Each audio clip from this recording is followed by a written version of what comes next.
আসসালামু আলাইকুম আমার প্রাণের আপুরা ভাইয়েরা, আপনারা সবাই কেমন আছেন? আশা করি আল্লাহর অশেষ রহমতে ভালো আছেন।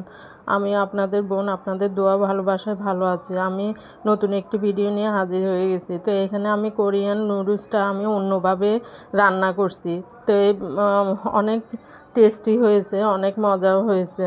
তো এইভাবে আপনারা ট্রাই করে দেখতে পারেন। তো কোরিয়ান নুডলস তো সবাই ঝোল ঝোল করেই মানে খায়, কিন্তু আমি আজকে অন্যভাবে ওটা রান্না করছি।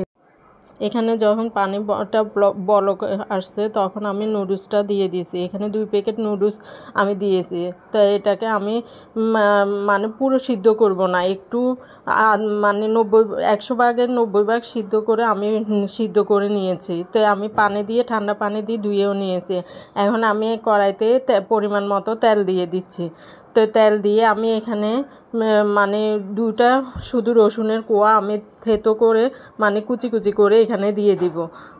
একবার হলো আপনারা এইভাবে ট্রাই করে দেখবেন, খুব মজা লাগে খেতে। আর গরুর মাংসের পরিমাণটা একটু বেশি দিলে আরও ভালো লাগবে।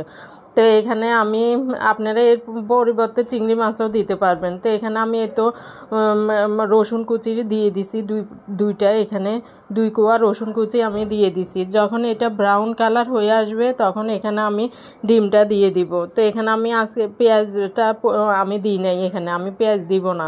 তো এভাবে একবার হলো আপনারা ট্রাই করবেন। তো আমি যখন একটু ব্রাউন কালার হয়ে আসবে তখন আমি নুডলসের ডিমটা দিয়ে দিব।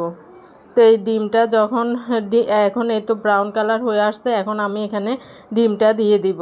আর সামান্য পরিমাণে একটু লবণ দিবেন, কারণ এর সাথে তো লবণ থাকে। তারপরও ডিম দিব যখন এখানে, তো একটু মানে লবণটা দেওয়া লাগবে। তো এই তো আমি এখানে ডিমটা দিয়ে দিছি। তো ডিমটা দিয়ে আমি ভালোভাবে মানে করে ভেঙে নিব, ঝুরা ঝুরা করে নিব। তো সাধারণত কোরিয়ান নুডলসের সাথে মানুষে ডিমটা পোস্ট করে খায়। আমি এখানে ডিমটা একটা ডিম এটা সবাই তো আর খেতে পারে না, তো আমি একটা ডিম এখানে ঝুড়ো ঝুড়ো করে দিয়ে দিছি। তা আর পোস্ট করে দেওয়া লাগে না। তো আমি মানে অন্যভাবে ট্রাই করতেছি। তো এখানে আমি সামান্য পরিমাণে পানি দিয়ে দিছি।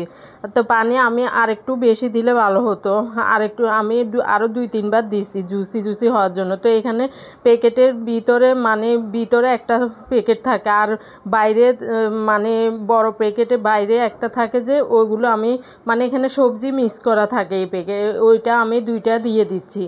তো এগুলো সাধারণত গাজর কুচি আরও কি থাকে। তো এটা সিদ্ধ হওয়ার জন্য আপনারা পানিটা দিয়ে দিবেন। তো আমি পানিটা কম হয়েছে, আমি আবার এখানে পানি দিচ্ছি।